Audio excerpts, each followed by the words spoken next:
Rome, 101 BC, the Bestias bridge over the Tiber River. A man kneels on the cold stone, naked, trembling. He has just murdered his mother. The executioners drag forward a leather sack, but it is not empty. Inside, writhing against each other, are a dog, a rooster, a monkey, and a viper, all alive. They beat the condemned man with blood-red rods until his back is a canvas of torn flesh. Then they force him into the sack with the animals. They sew it shut while he screams.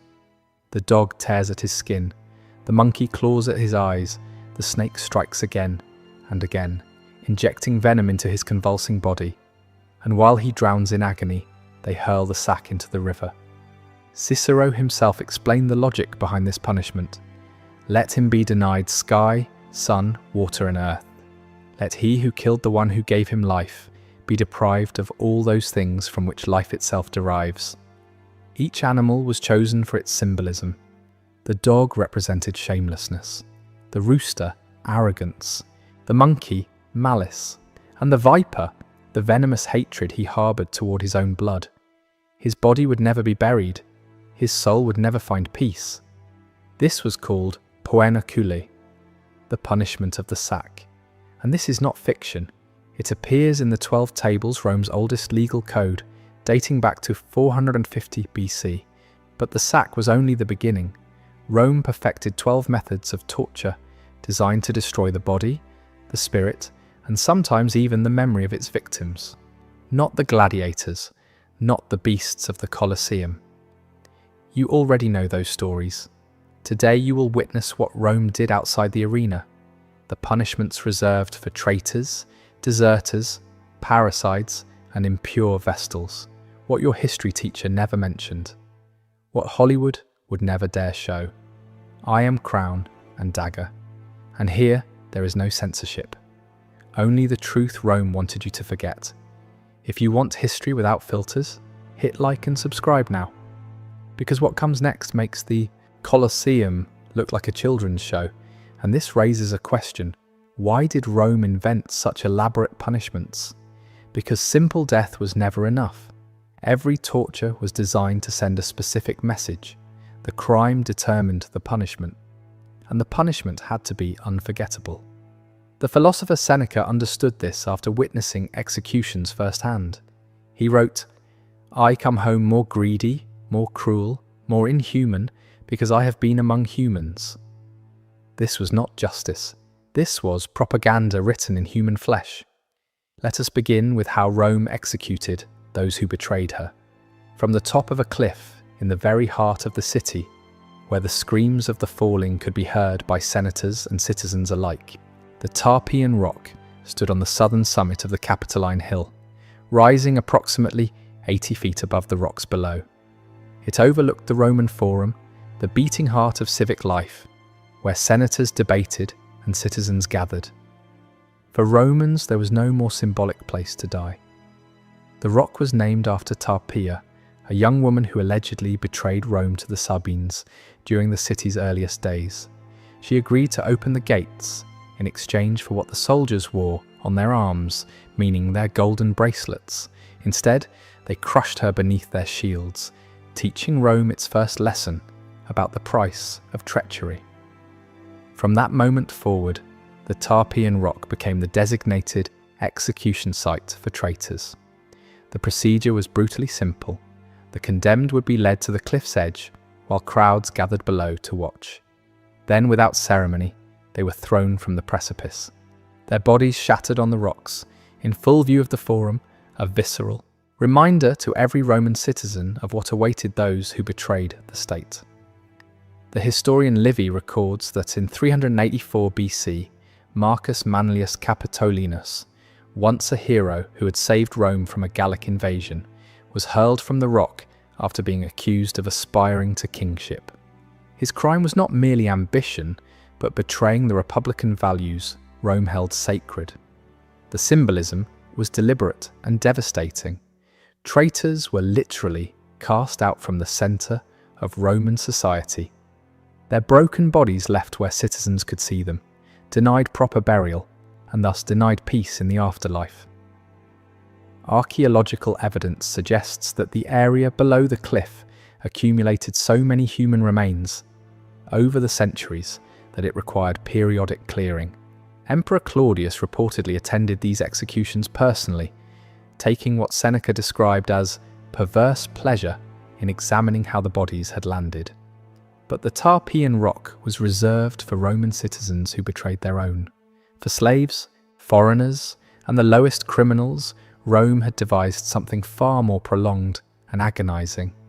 Crucifixion was so brutal that Roman citizens were legally exempt from it.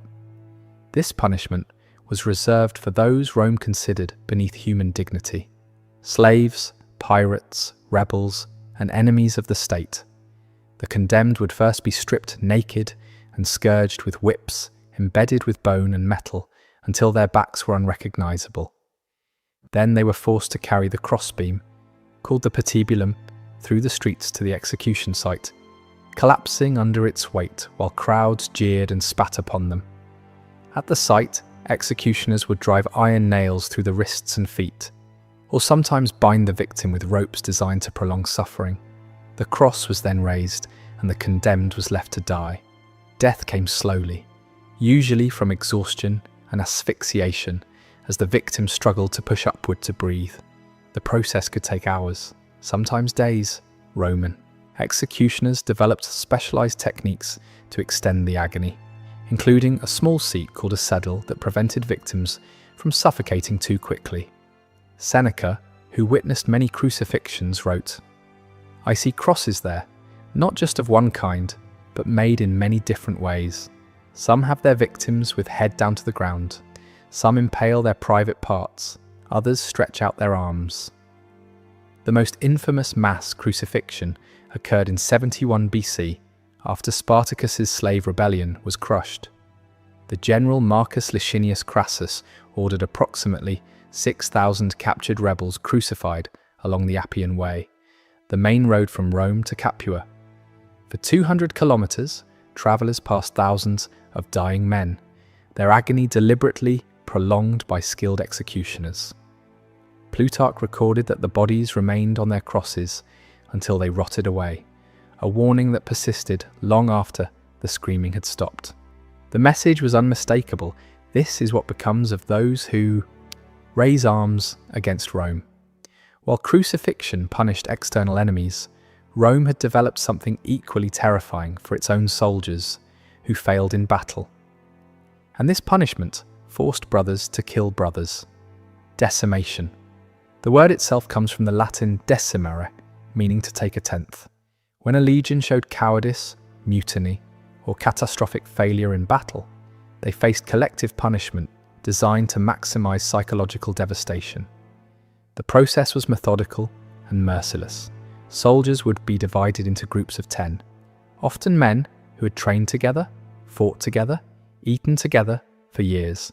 Each group would draw lots, and the soldier who drew the shortest straw would be beaten to death by his 9 companions, not by executioners, by his own brothers in arms. They used clubs and stones, raining blows upon a man they had called friend until his skull cracked and his body stopped twitching.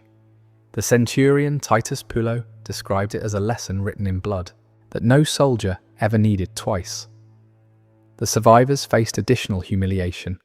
They were forced to camp outside the safety of the fortifications and subsist on barley instead of wheat, marking them as disgraced men unworthy of proper Roman rations.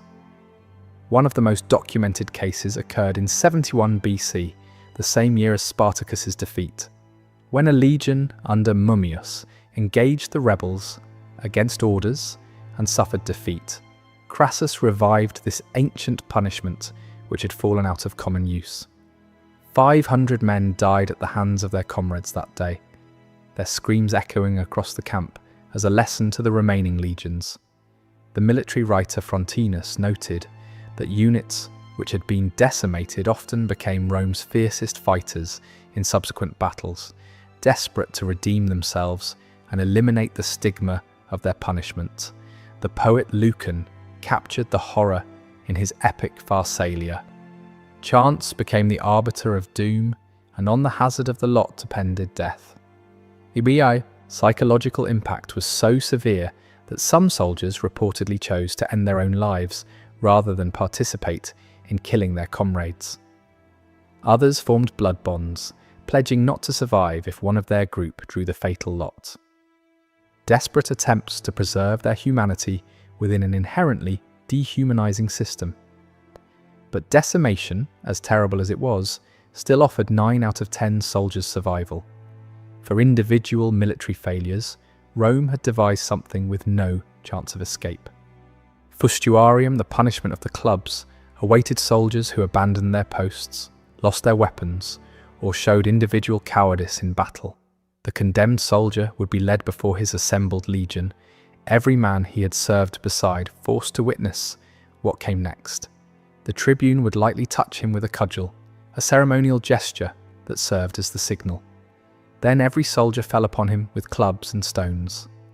The military writer Vegetius noted that this punishment created such terror that facing the enemy in battle became less daunting than the certainty of death at the hands of one's own comrades. Polybius, writing in the 2nd century BC, described the aftermath. Even those who manage to escape are not saved thereby. They are not allowed to return to their homes, and none of their family would dare receive such a man in their house. The public nature was crucial. It forced soldiers to participate in the killing, making them complicit. After witnessing or delivering such brutality, they would never consider desertion themselves. Pause for a moment and consider what we have covered so far. Traitors thrown from cliffs, rebels crucified by the thousands, soldiers beating their brothers to death in decimation, individual cowards clubbed by their legions in fustuarium. And we are only 4 methods in. Which of these punishments do you find most disturbing? The randomness of decimation, the prolonged agony of crucifixion, or the symbolic horror of the Tarpeian Rock? Drop your answer in the comments, because I want to know where you draw the line, and we have not even reached the arena yet. Damnatio ad Bestias, condemnation to the beasts, transformed execution into spectacular entertainment. This punishment was reserved for slaves, prisoners of war, and the worst criminals, those Rome deemed unworthy of a dignified death.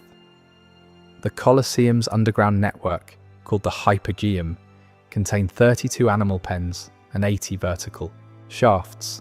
Trapdoors allowed beasts and condemned prisoners to appear magically in the arena, creating theatrical entrances that heightened audience excitement. These executions were often staged as mythological reenactments. A criminal might be dressed as Orpheus and sent into the arena with a lyre, promised that his music might soothe the wild beasts. For a brief moment, the animals would seem calm. Then a bear would be released and maul him to death, creating a grotesque parody of the original myth. The poet Martial witnessed such spectacles and praised them in verse. What was mere fable when performed on stage becomes reality in our arena. During Emperor Trajan's celebration of his Dacian victories in 107 AD, games lasted 123 days. 11,000 animals were killed alongside thousands of condemned criminals and prisoners of war. Lions were starved for days before being released, driving them into a frenzy. Bears were goaded with hot irons until they became mindless with rage. The uncertainty of whether the beast would strike fast or toy with its prey kept the stands howling for more. The crowd cheered as men were torn apart. Vendors sold wine and snacks, while children watched from their parents' shoulders. People placed bets on how long each victim would scream before dying. This was lunch entertainment. Equally theatrical, but perhaps more terrifying, was vivicumbururium, burning alive. This punishment carried religious significance, as Romans believed fire purified the pollution of certain crimes. Emperor Nero elevated burning executions to performance art during his persecution of Christians following the Great Fire of Rome in 64 AD. His executioners would coat victims in wax or pitch to make them burn more slowly and brightly, extending their suffering while providing better illumination. Tacitus describes the scene in his Annals. Mockery of every sort was added to their deaths. Covered with the skins of beasts, they were torn by dogs and perished, or were nailed to crosses, or were doomed to the flames and burnt to serve as nightly illumination when daylight had expired. These human torches, as they came to be known, illuminated Nero's gardens, while he drove his chariot among them, simultaneously playing the role of executioner, audience, and performer.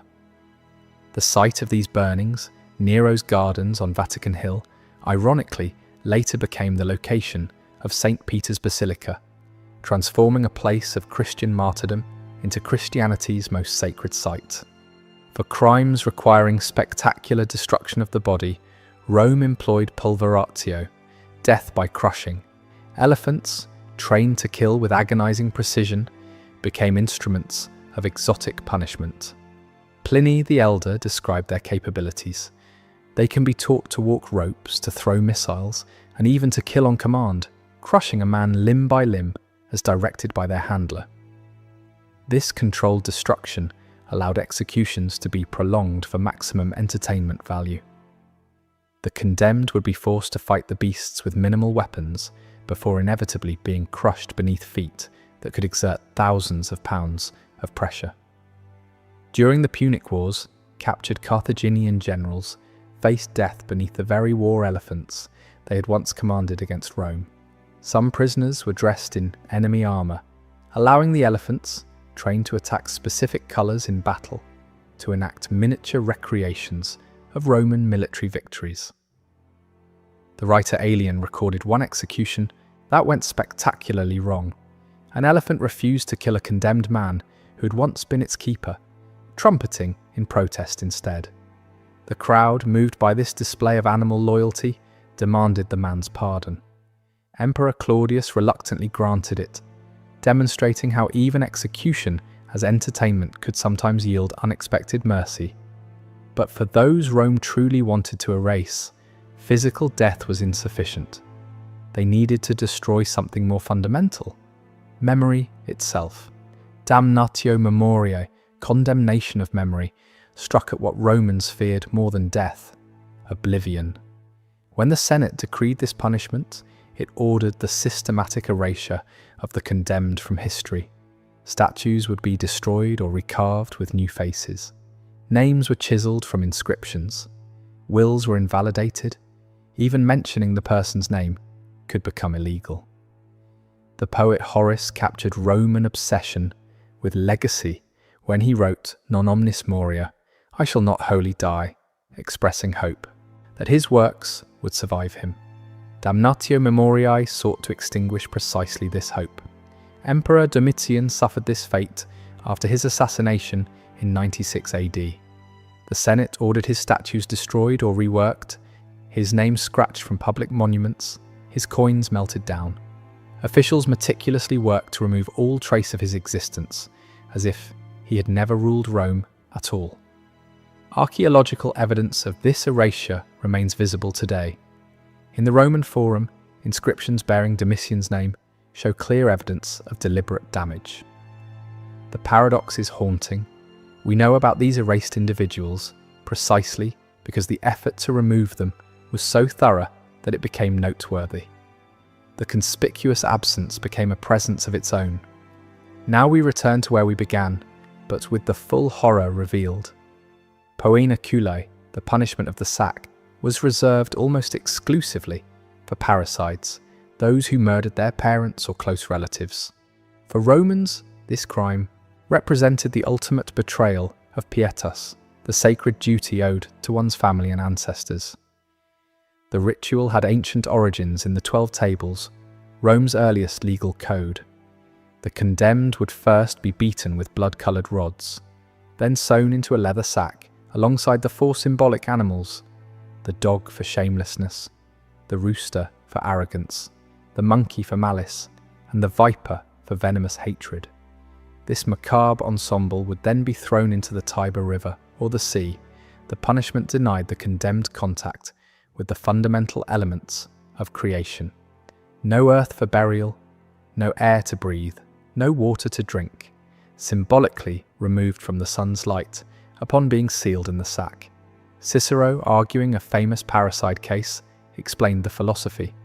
They want him unable to have sky, sun, water, or earth, so that he who killed the one who gave him life should be deprived of all those things from which all living things derive their life. The punishment created a perverse new family for the condemned in death, trapped for eternity with beasts rather than the honoured ancestors he had betrayed. While Poena Cullei emerged from Roman tradition, Scaphism represented a torture the Romans adopted from the Persians and modified to their purposes. It was reserved for crimes considered to place the entire community at risk: sacrilege against religious sites or betrayal of military secrets. The condemned would be stripped naked and fastened between two boats or hollowed logs, with head, hands, and feet protruding. They would be force-fed milk and honey until developing severe diarrhea. Then their exposed skin would be coated with honey to attract insects. Left floating on a stagnant pond, unable to move, covered in their own excrement, the condemned would be slowly consumed by insects while still alive. Death could take weeks. The Roman historian Plutarch described the execution of a soldier named Mithridates by this method, noting he survived an astonishing 17 days before death finally claimed him. The mere threat of Scaphism was often enough. When Emperor Aurelian captured Queen Zenobia of Palmyra after her rebellion in 270 AD, he threatened her with this fate. The normally defiant queen immediately submitted to Roman authority, choosing comfortable exile over such horror. Fire has always held dual symbolism as both purifier and destroyer. Romans employed this duality in mors per ignem lentum, death by slow fire. Unlike simple burning at the stake, which could be mercifully quick, this punishment deliberately prolonged suffering through careful temperature control. The condemned might be placed in a bronze bull, suspended over low flames, gradually roasted on a metal grid, or partially immersed in boiling oil. In the Roman colony of Lugdunum, modern Lyon, in 127 AD, the Christian martyr Blandina was roasted on an iron chair over carefully controlled flames as part of public games. Witnesses recorded that she remained conscious and speaking throughout much of the ordeal. The jurist Ulpian classified death by fire as summa supplicia, the ultimate punishment, and recommended it particularly for arsonists, poisoners, and practitioners of magic. Perhaps most psychologically terrifying was the punishment reserved for Vestal Virgins who broke their vows.